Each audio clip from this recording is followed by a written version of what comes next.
Abra comigo a sua Bíblia em Deuteronômio, capítulo 7. Existem algumas prioridades pelas quais o Senhor entregou e criou o homem para isso.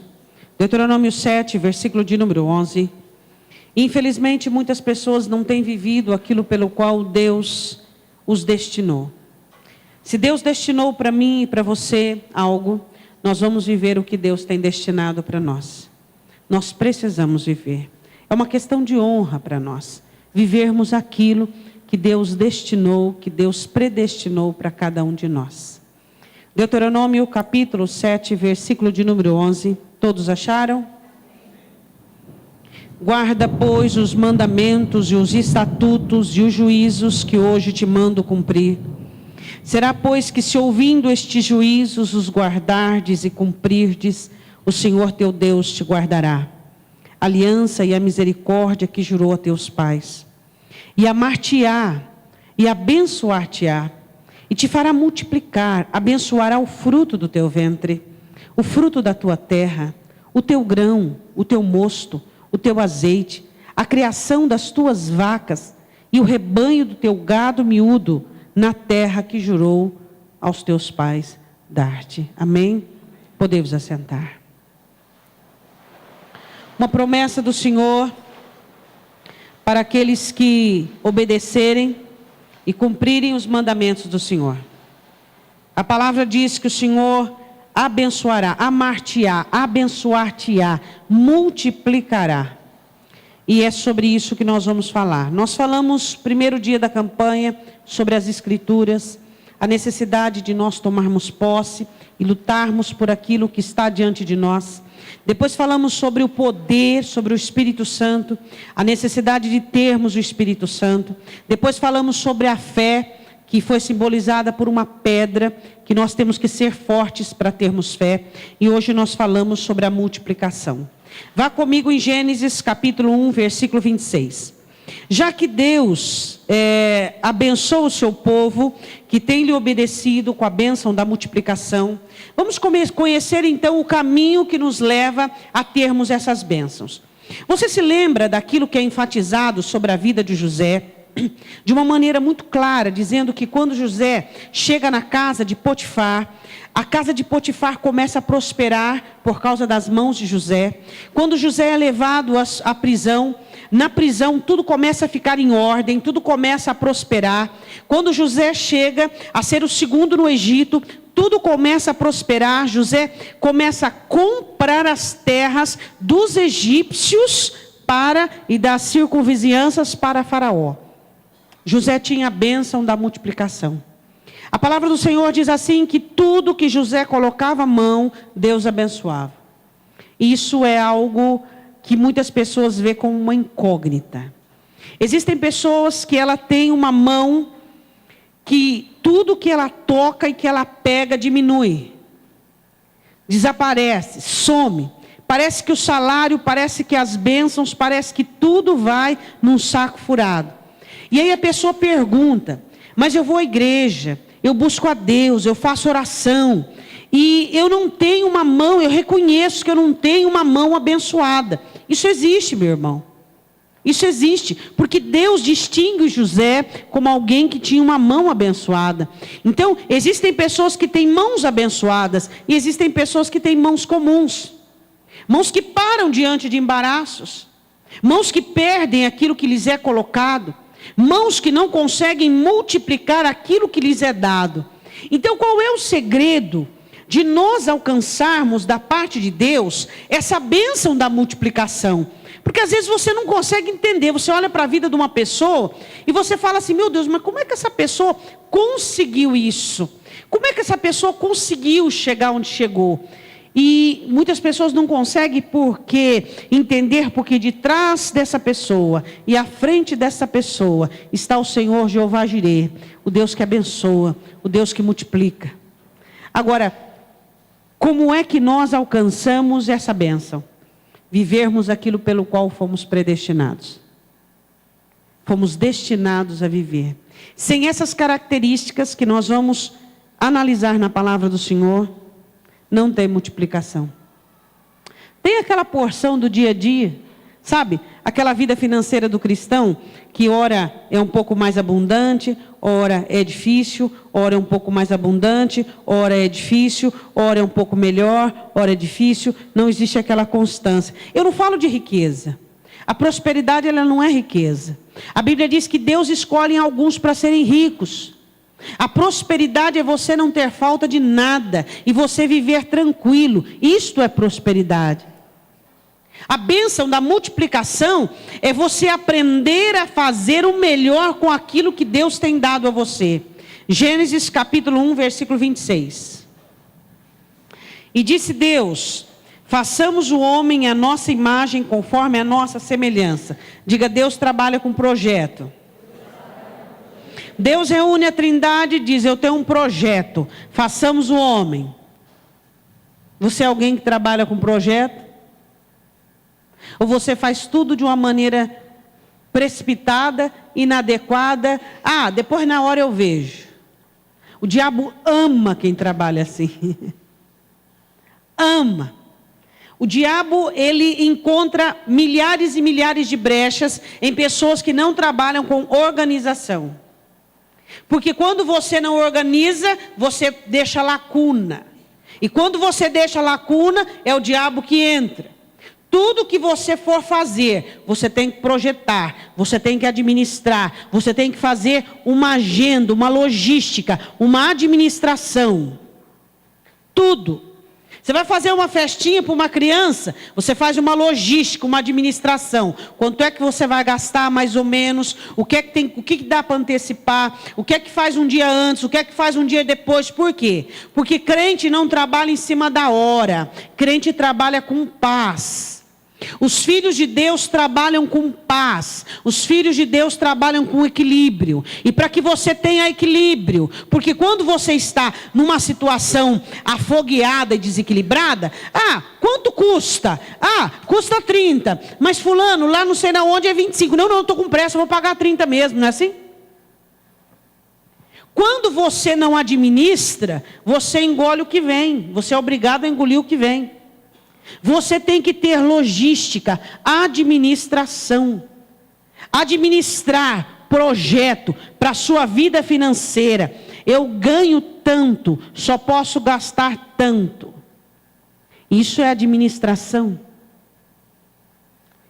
Primeira coisa, você tem que ser alguém que projete, que tenha logística, que administre, que tenha um plano e vá calçar, fundamentar aquele plano. As coisas serão dessa e dessa maneira. Porque você imagina um cristão glorificando a Deus, desesperado, colocando os pés pelas mãos, dizendo: ai meu Deus, me socorre, ai meu Deus, e agora? Você consegue ver um cristão assim? Eu não consigo identificar uma pessoa dessa glorificando a Deus.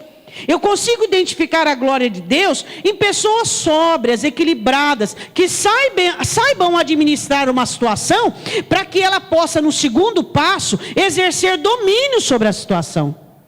Como é que você vai exercer domínio sobre situações? Domínio é autoridade espiritual se você não tem planejamento. Se você não tem planejamento, o seu domínio vai por água abaixo. O domínio é de suma importância naquilo que você trabalha e naquilo que você faz. Porque o domínio é a cobertura espiritual. Diga, o crente não trabalha apavorado e na hora. Ele se prepara. O cristão se prepara para aquilo que ele vai fazer. Ele cria um fundamento, ele cria coluna, ele administra, ele faz anotações, ele elabora, ele imagina o acontecimento do começo ao final. Está redondinho, está redondinho. Por quê? Porque todo o acontecimento já por si mesmo tem imprevisto. E se você não deixar tudo redondinho, virá os imprevistos naturais de tudo que há na vida. Porque os dias são novos e as coisas andam. Virá os imprevistos e ainda terá as coisas pelas quais você não organizou. O que você vai fazer? Vai ficar nervoso, irritado, amaldiçoar, murmurar, e a coisa não vai ficar para a glória de Deus. Tudo que você fizer na sua vida, você tem que projetar. Um casamento você tem que projetar, um filho você tem que projetar. Tudo você tem que fazer uma logística, uma administração na sua vida. Tudo. Por quê? Na parte B do versículo diz assim: e domine sobre os peixes do mar, sobre as aves dos céus, sobre o gado, sobre toda a terra, sobre todo o réptil que se move sobre a terra. Diga domínio. Como é que uma pessoa pode dominar numa situação se essa pessoa não criou um fundamento, uma base, uma administração pessoal para aquilo? Explica para mim. Como é que essa pessoa, ela vai ter autoridade emocional e espiritual sobre o acontecimento, sobre a vida financeira, sobre a situação, se ela não foi precavida e não trabalhou com prudência? O domínio fala sobre a autoridade espiritual. E eu não vou falar do domínio só de uma situação de, como nós estamos falando desse cunho de prudência. Eu quero falar do domínio que muitas pessoas perdem quando são assombradas, quando são assustadas. Você sabe que a primeira coisa que Satanás faz para tirar você do campeonato, para tirar você de linha, é te perturbar. Quando você se perturba, você perde o domínio. O domínio é a autoridade espiritual que Deus dá aos seus. Você chega numa situação, ela pode estar complicada, ela pode estar embaraçada, você tem uma ótica geral. Você não tem uma ótica como todas as outras pessoas que estão embaraçadas, perdidas, sucumbidas no problema. O domínio é aquela visão panorâmica de cima para baixo, os olhos de Deus. Você não vê como os outros veem. Você olha com uma visão panorâmica. Você olha já enxergando a solução. É a mesma coisa se jogar você no labirinto e dizer, encontre a saída. Mas se fosse colocar você por cima e dizer, encontre a saída, não é bem mais fácil? Você não pode perder o domínio de uma situação. Mas pastor, a situação está complicada. Você disse bem. A situação está com muitas implicações. Você disse bem. A situação ela não depende de mim. Você disse bem. A situação e você. Você não pode estar implicado. Você não pode estar complicado. Você não pode estar enfraquecido. É isso que nós temos que entender, que as situações existem, elas vão acontecer, inúmeras, diversas, de todo cunho, de todo tamanho, só que você não pode perder o domínio próprio, a autoridade espiritual, a sensatez e o equilíbrio de dizer, isso vai ser assim, essa coisa vai agir dessa maneira, isso vai ser deste jeito. Sem isso, você não tem a bênção da multiplicação, porque se você se perder na situação, você vai ter que ser achado e encontrado. Então você é vítima. Você se torna vítima da situação. E não alguém que predomina. E não um alvo dominante que vem da parte de Deus. Nós precisamos aprender a dominar sobre a situação.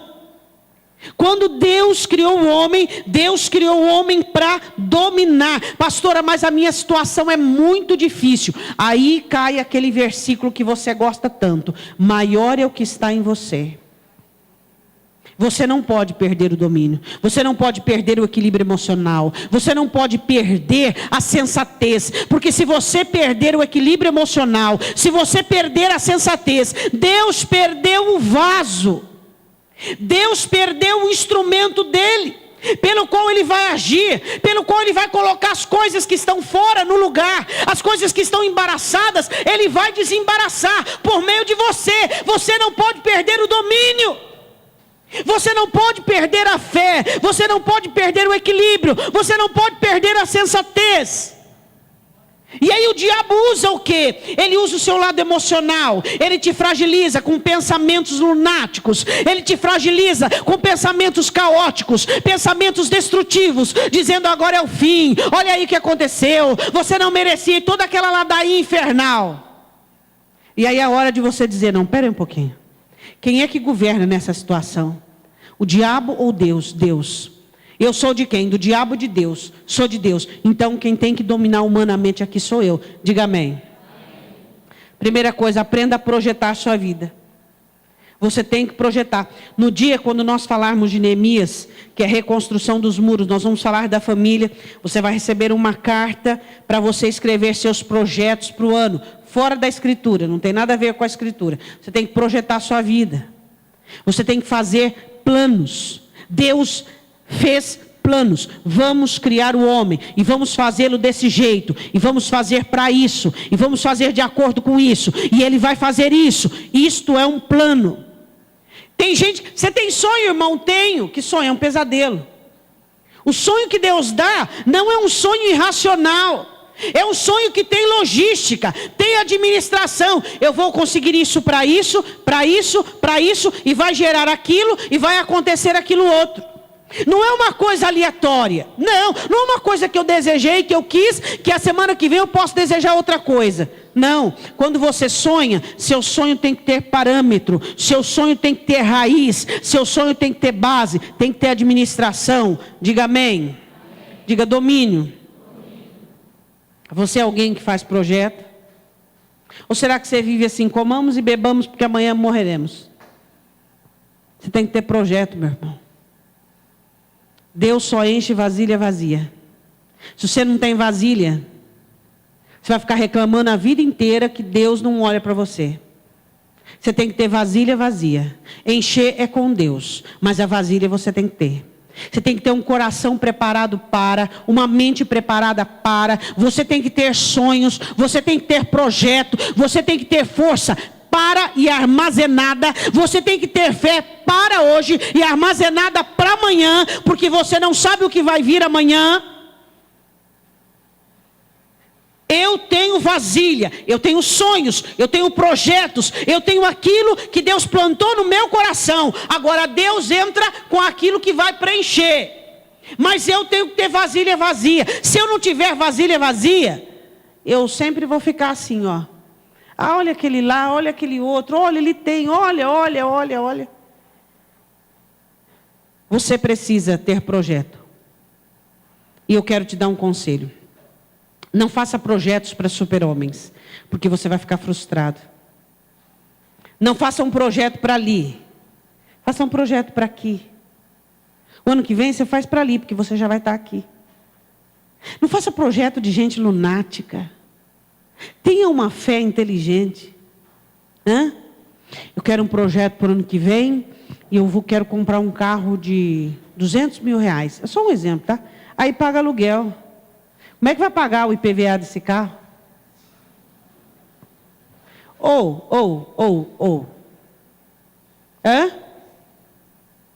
Hein? Faça projeto aqui. Porque aqui eu tenho fé para isso, eu tenho postura para isso, eu tenho força para isso, e é passo a passo. É passo a passo. Aí fez projeto, aí agora eu vou alcançar ali. Os nossos projetos são assim. São projetos inteligentes. Amém? E não fica como esses sonhadores utópicos, não, que nunca alcançam nada, porque o pouco é pouco para ele, mas ele não tem nada. Então, se ele tiver o pouco é muito. Tem gente que fala assim, se for para ter uma casa dessa, eu não quero ter nunca, eu quero ter aquela lá da revista. Pegue essa casa aqui, que Deus te deu. Seja fiel, faz o melhor, viva dias felizes e vai desenvolver uma fé para aquela da revista. Agora tem gente que diz assim, se eu não tiver aquela também nada, então não vai ter nunca. Por quê? Porque é o pouco que Deus leva no muito. É ser fiel no pouco e eu te colocarei no muito. É assim que funciona, é assim que a coisa acontece. Primeiro, projete com lucidez e inteligência. Segundo, tenha domínio. Diga no ano de 2015, eu não vou ficar desequilibrado. Porque é tudo que o diabo quer, que você fique desequilibrado. Continuando o versículo de número 27. Primeiro, faça projeto. Segundo, tenha domínio sobre a situação. Nenhuma situação pode chegar para você e dizer assim, opa, cheguei e agora te peguei de calça curta, de surpresa, e teu Deus te abandonou. Não. Eu não te esperava, mas eu estou preparada para você. Revesti-vos, pois, de toda a armadura de Deus, para que possais estar firmes contra o dia mau. Amém? Eu não te esperava, mas eu tenho preparação para ti. Versículo 27. Criou Deus o homem, a sua imagem, a imagem de Deus o criou. Homem e mulher os criou. Terceira característica da bênção da multiplicação. Nós temos que copiar Deus. Procurar trazer a imagem dele. Temos que, é um alvo. Eu tenho alguém para olhar. Quem? Deus. Eu tenho alguém para imitar. Quem? Jesus Cristo. Ele veio a este mundo para mostrar a glória do Pai, para mostrar a face do Pai. Então eu olho para Jesus e aí eu vou aprendendo. Eu quero falar 3 características rápidas sobre o Senhor Jesus Cristo. Santidade, bondade e força. Não existe bênção que perdure em meio ao pecado. A Bíblia diz em Provérbios que o rico, quando peca, ele vai mendigar o pão. Tem que ter santidade. Olhemos para Deus, Ele é santo. Sejamos santos. Segunda coisa, bondade. Você tem que aprender a ser uma pessoa boa. O inferno está cheio de avarentos. A avareza é algo tão sério, tão sério, tão sério, que ela está na galeria do pecado que leva para o inferno. Porque ela é idolatria. Paulo diz avareza que é idolatria. O que é avareza? Eu vou fazer uma pergunta. Você é avarento? O que é avareza? Avareza é o apego. Pessoas apegadas em coisas que não são curadas. Pessoas incapazes de fazer algo por alguém, incapazes de ajudar alguém, incapazes de estender a mão. Pessoas que quando ele vai dar alguma coisa para alguém, se ele comprou um presente bom, sei lá, ele teve um lapso de bondade, ele fala, mas se eu vou ficar para mim, eu compro outro para ele.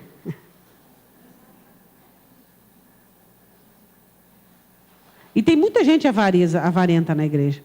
Eu vou dar isso aqui. Minha mãe não precisa, eu preciso.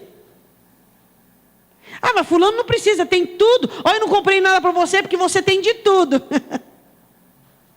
Essa é uma das frases mais usadas pelos avarentos. Você tem de tudo, eu não sabia o que eu ia comprar, então acabei não comprando nada, não. E a avareza é idolatria, porque ela é apego. E a avareza, ela vem de feridas. Pessoas que foram feridas no passado. E essas feridas não foram curadas. E essa ferida, ela cria uma gangrena. E essa gangrena, ela gera a avareza. Uma das causas. Existem muitas outras. Eu quero dizer uma coisa para você. Viabilize o ano de 2015. Uma vida de bondade. Começa a planejar fazer coisas boas para as pessoas. Começa a ser bom, começa a fazer algo diferente. Começa a peça ao Senhor, Senhor, me dê uma alma voluntária, me dê um coração bondoso. Viabilize para você uma vida boa, uma vida... Senhor, eu quero que o Senhor coloque perto de mim pessoas que estão precisando. Eu quero fazer, Senhor, o meu melhor para as pessoas. Eu quero fazer o meu melhor. Fazer o melhor para o meu pai, fazer o melhor para a minha mãe, fazer o melhor para o meu cônjuge, fazer o melhor para o meu próximo, o meu irmão da igreja, a pessoa que trabalha comigo, a pessoa que eu nem conheço. Faz o melhor.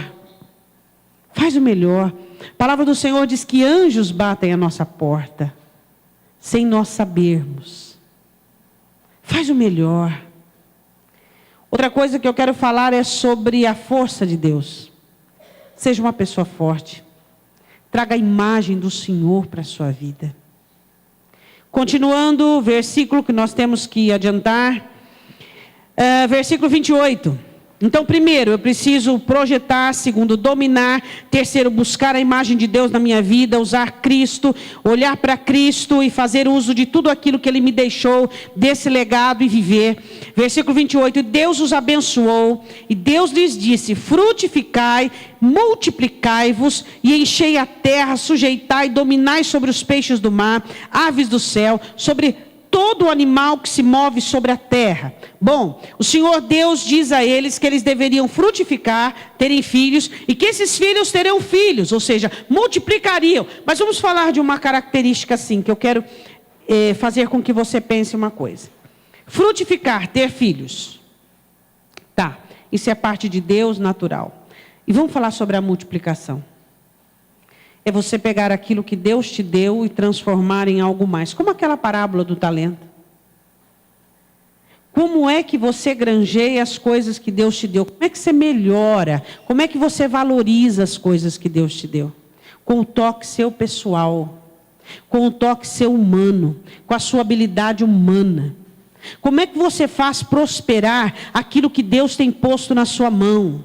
Como é que você exerce habilidade sobre aquilo que Deus pôs? Tem pessoas que o negócio está quebrado, joga fora. Ou então, não, e deixa ali quebrado, espinguelado, tudo. Não, faz bem aquilo que Deus te deu.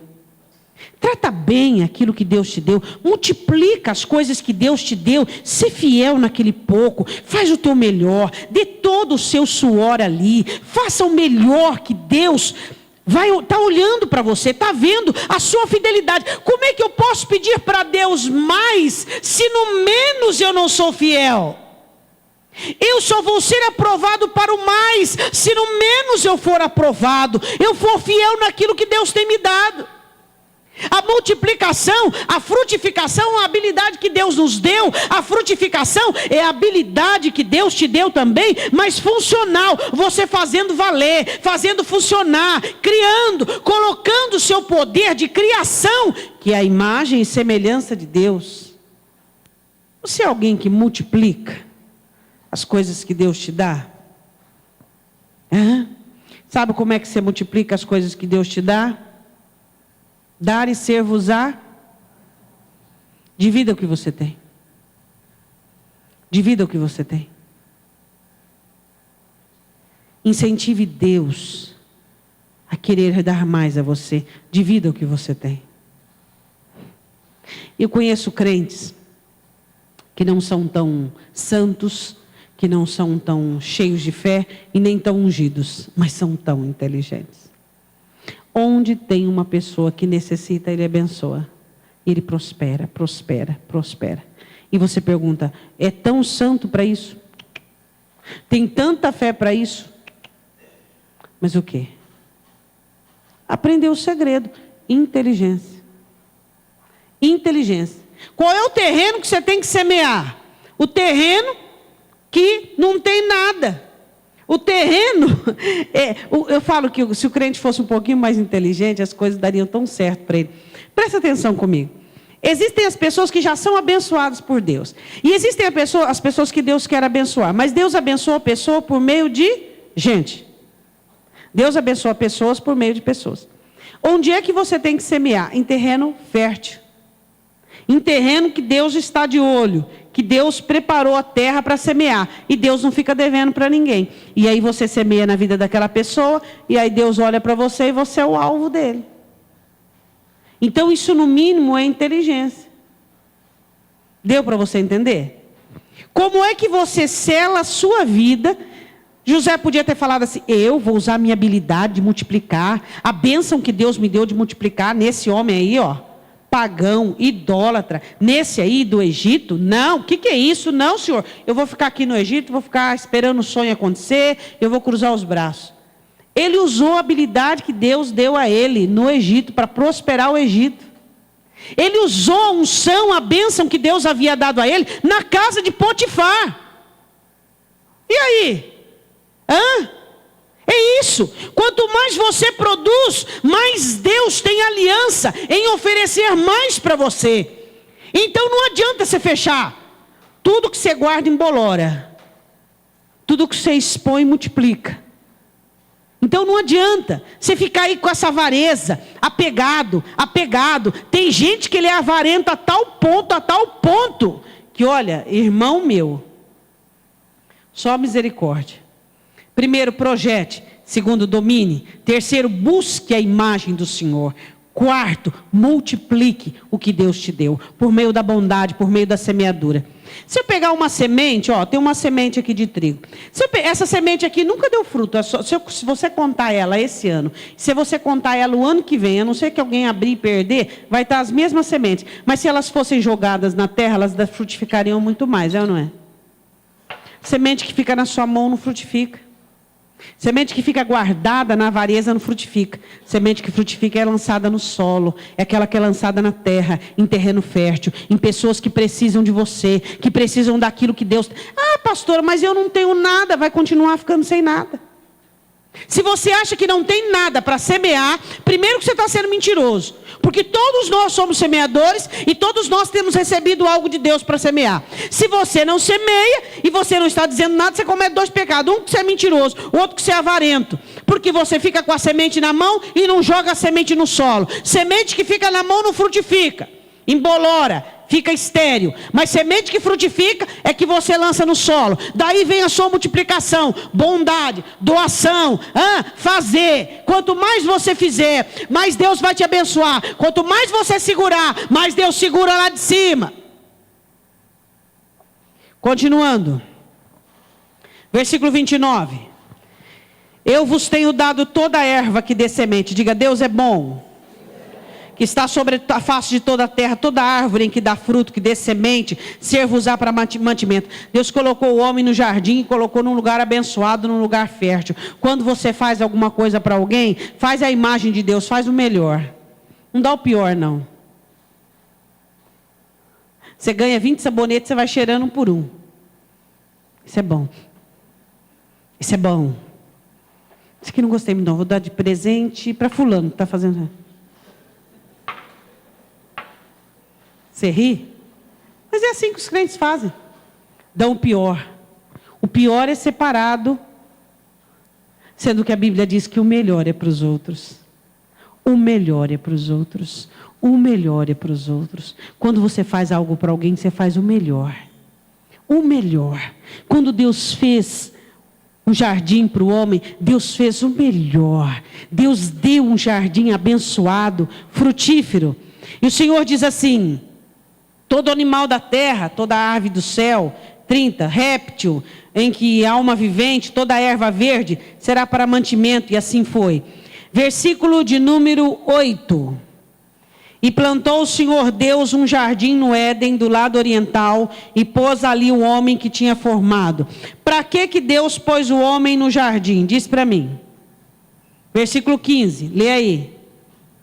Para ficar lá no oásis abençoado, igual às vezes as pessoas têm noção de abençoada de preguiça, de ociosidade. Tomou o Senhor Deus o homem e pôs no jardim do Éden para... Deus criou o homem trabalhador. Diga para o seu irmão, você tem que ser trabalhador. Minha mãe tem um ditado, que ela tem um ditado assim, ó. Quanto menos faz, você consegue completar?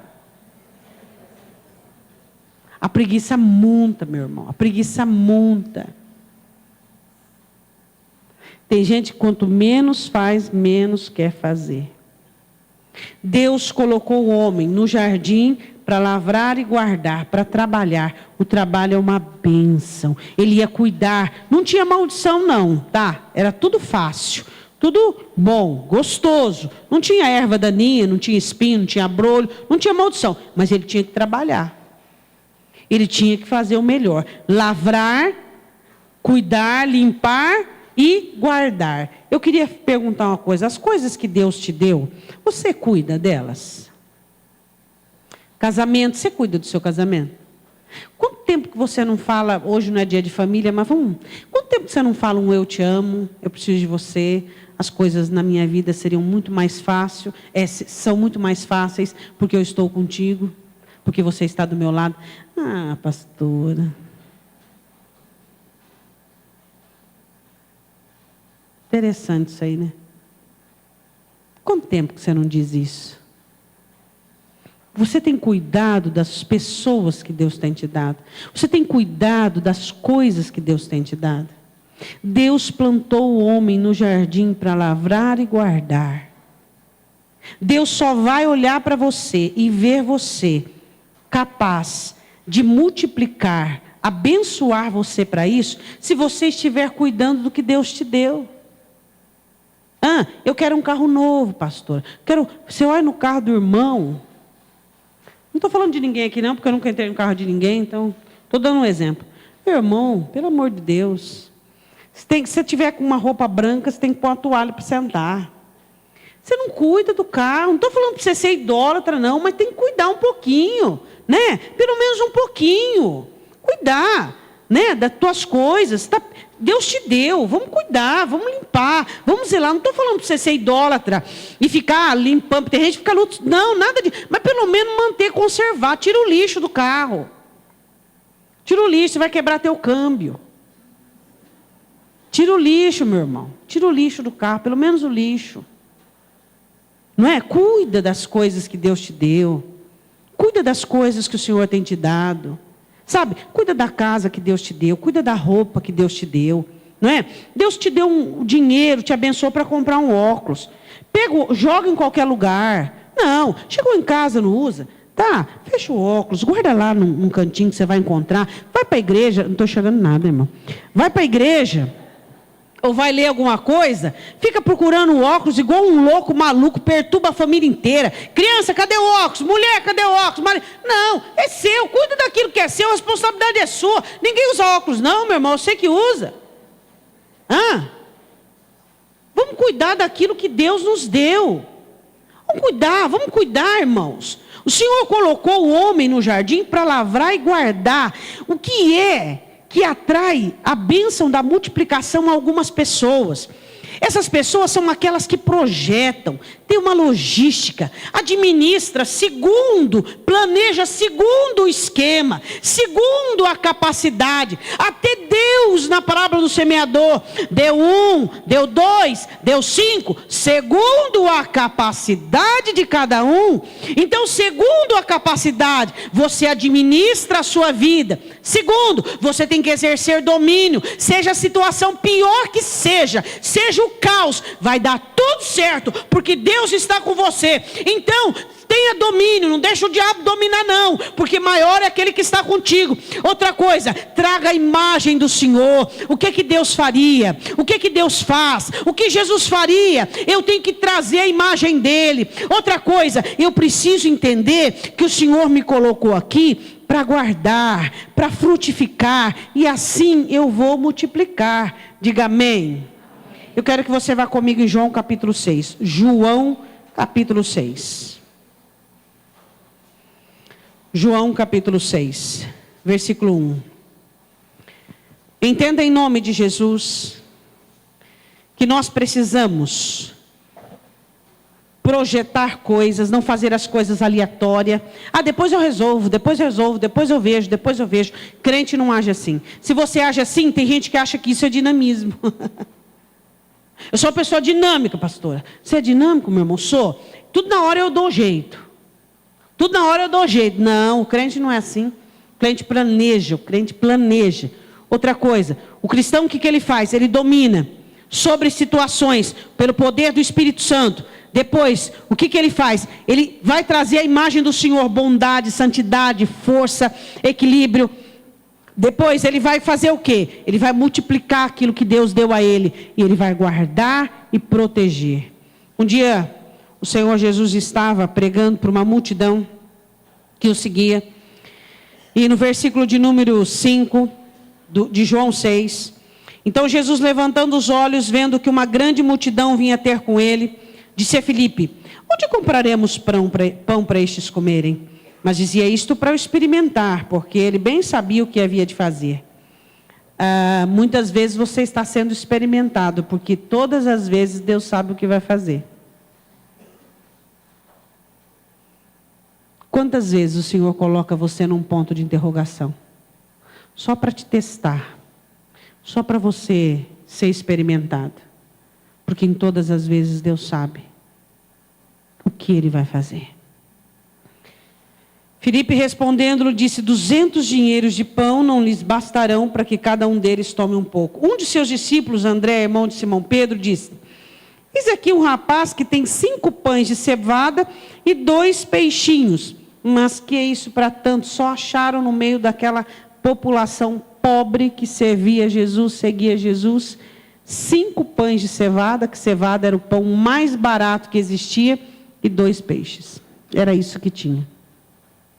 Era muito pouco. Era quase nada comparado à multidão de 5 homens, fora mulheres e crianças. Mas quem diz que Deus precisa do seu muito? Deus só precisa do seu tudo. Mas o meu tudo é pouco, mas é tudo, é o que Deus precisa. É isso que Deus precisa, do seu tudo. Deus não precisa de muito, meu irmão. Muito, o muito é com Deus. Ele só precisa do seu tudo. Ele só precisa do seu todo. É só isso que Ele precisa. Senhor, está aqui todo o meu esforço. Está aqui todo o meu labor. Senhor, está aqui toda a minha fé. Senhor, está aqui tudo que eu tenho. É o que eu tenho, Senhor. Não sobrou nada para ninguém nem para mim. Está tudo aqui diante do Senhor. Ele diz, agora você tem um milagre. Está aqui, Senhor. Eu não tenho quase nada, mas tudo que eu tenho está aqui. Aprenda a colocar o que você tem nas mãos de Deus, na administração do Senhor Jesus. Para de ficar olhando para o seu pouco, lamentando, murmurando, reclamando, sendo queixoso. Olha aí, olha isso aqui não vai dar para nada. Olha isso aqui, olha, não. Fala, Senhor, está aqui o pouco. É uma fé pequena, é uma alegria pequena, é uma estimativa pequena, é tudo pequeno. Mas está aqui, Senhor. Eu preciso de tanto, mas de dinheiro eu tenho só isso. Mas está aqui, Senhor. Administra para mim, abençoa para mim, Senhor. Abençoa sem murmuração. Eu não vou murmurar. Abençoa porque eu não vou reclamar, abençoa porque eu não vou maldizer. Quando você murmura, reclama e maldiz, você está amaldiçoando o seu pouco, diminuindo o que você tem. Abençoa, meu irmão. Abençoa. Abençoa. Ser feliz no pouco. Ser fiel no pouco. Às vezes nós percebemos que nós ficamos muito elitizados, enjoados. Ser fiel no pouco. Ser fiel no pouco. Não perca aquela simplicidade que você tinha no início. As mesmas armas que você usou para chegar até aqui, é aquelas que você vai usar para chegar até lá. Humildade, fé, confiança em Deus. Não se constrange em ter que descer do seu pedestal. Não se constranja. Não. Tem que pegar na massa, pegue. Tem que fazer, faça. Tem que voltar a fazer o que tiver que ser feito, volta. Tem gente que acha, é humilhação, eu retroceder. Humilhação é você continuar sem Deus. Isso é humilhação. Isso é humilhação. Agora, se você é fiel, se você tem dado graças, se você tem uma situação que exige de você um início, um recomeço, recomece de cabeça erguida, recomece com fidelidade, recomece com honra, com caráter, não importa, mas recomece. Recomece, ser fiel no pouco, naquilo que Deus tem te dado. Naquilo que o Senhor tem te dado. José podia ter dito assim, eu sou um homem de grandes sonhos, eu não posso ser cuidador de preso, eu não posso ser serviçal desse ímpio e circunciso. Mas não foi isso que ele fez. Ele fez o melhor dele. Versículo 10, e disse Jesus, manda assentar os homens, e havia muita relva naquele lugar. Sentaram-se, pois, os homens em número de quase 5.000. Jesus tomou os pães e, havendo dado graças, foi aquilo que eu acabei de dizer. Olhe para o seu irmão e diga, aprenda a dar graças por tudo o que você tem. Tudo que você reclama, você está amaldiçoando. Ai, que sofá, que casa, que geladeira, que armário, que marido, que filho. E reclama. Você está amaldiçoando. Você está amaldiçoando. Dê graças, meu irmão, por tudo que você tem. Dê graças. Quanto tempo faz que você não entra no seu banheiro de água morna que você gosta e dá graças a Deus? Quando foi que você fez a última vez isso? É tão comum água morna, comum. Você já tomou banho no inverno na água gelada? Eu já tomei. Acho que é por isso que eu não esqueço, de vez por outra, pelo menos umas 3 vezes na semana, agradecer quando eu ligo o chuveiro. Já tomou aqueles invernão de 79, 78, 76, lá era inverno. Ligava o chuveiro, era frio, meu irmão.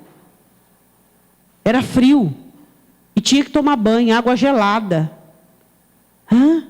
Escovar dente, não tinha pasta não, creme dental, né? Era sabonete Solis.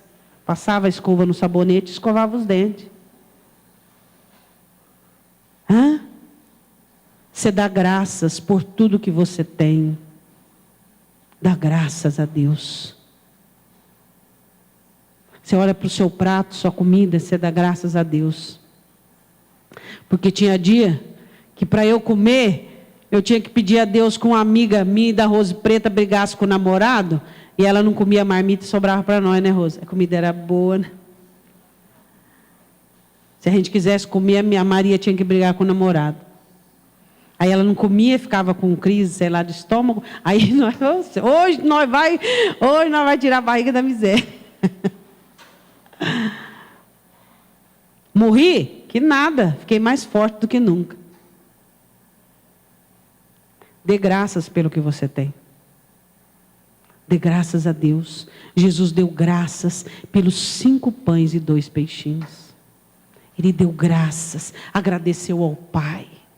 Ele é o Filho de Deus e agradeceu ao Pai. Quantas vezes você senta para fazer a sua refeição, nem ora, nem agradece, passa o dia inteiro sem agradecer a Deus por nada, só reclama. Nunca agradeceu a Deus pelo carro, mas reclama do carro. Nunca agradeceu a Deus pela casa, mas reclama da casa. Eu não consigo entender isso aí. Havendo dado graças, repartiu-os pelos seus discípulos, e os discípulos pelo que estavam sentados igualmente também dos peixes, quanto eles queriam. Não posso meditar com tempo no texto, nós só vamos analisar 3 situações. E quando estavam saciados, disse aos seus discípulos: recolhei os pedaços que sobejaram, para que nada se perca. Amém? Diga, nada pode se perder. Diga, tem que sobrar. Diga para o seu irmão, tem que sobrar. Fala do teu salário, tem que sobrar. O que acontece se o seu salário não sobra? O que está acontecendo? Diz para o teu irmão. Existem 3 coisas que implicam má administração, maldição por infidelidade e avareza. São essas as 3 coisas que inibem a prosperidade de um crente. Má administração, maldição e avareza. Tem que sobrar. Tem que sobrar. Tem que sobrar. Tem que sobrar. A bênção está na sobra. Você ganhava 1.000, não sobrava. Passou a ganhar 2.000, não sobra também. Qual é o problema? Problema. É problema mesmo. Com problema. Qual é o problema? O que está acontecendo com essas mãos que ficam comichando desse jeito? Hã? Não pode ver uma revistinha colorida. Hã? Revistinha colorida. Da Avon, não sei da onde, não sei da onde. Não pode ver uma revista colorida. Aí vai ver a revistinha. Ah, não é de vender nada não. Não pode ver um folheto jogado no chão.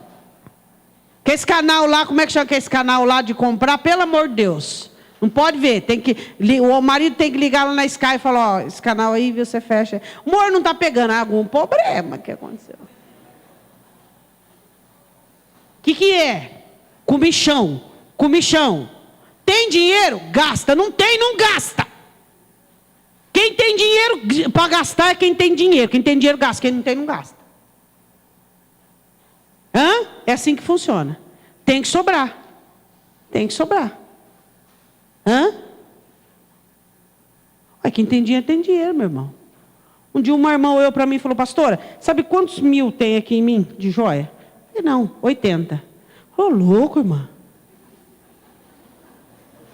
Falei, que beleza, hein? Nossa, beleza. Ué, tem, qual o problema?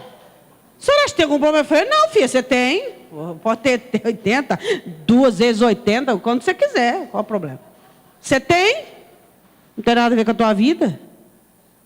Ué, e aí? É ou não é? Tem que sobrar. Tem que sobrar. Tem que sobrar. Tem que sobrar. Sempre menos padrão. Qual o padrão que eu tenho que ter? Padrão no fôlego, na linha? Não, menos. Um ponto a menos. Hã?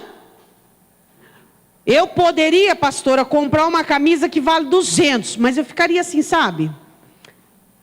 Então o que você faz? Então compra, um dia você quer comprar 200, meu filho? Pera, vai comprar 200, um dia vai. Compra de 50 por enquanto. É assim, sempre um padrão a menos. Sempre um padrão a menos, para você ir crescendo. Sempre um padrão a menos. É assim que funciona. Sempre um padrão a menos. Aí era para comprar uma camisa, você podia ter comprado 4.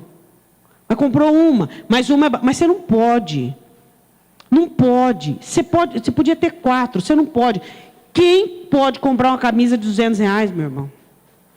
Quem? Quem ganha 20, 15 mil reais, pode comprar uma camisa de R$200. Qual o problema? Ele pode. Ele pode comprar. Agora, o irmão ganha 1.200, ele quer comprar uma camisa de R$200. Quanto por cento daí? Quase 20%. Mas é linda. Mas não interessa. É ou não é? Quais são os princípios da bênção da multiplicação? Que você precisa aprender a ter, meu irmão.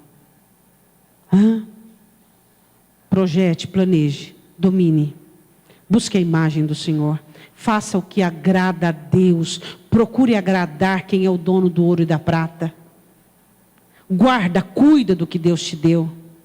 Entrega tudo que você tem nas mãos do Senhor e faz sobrar, porque a bênção está naquilo que sobra.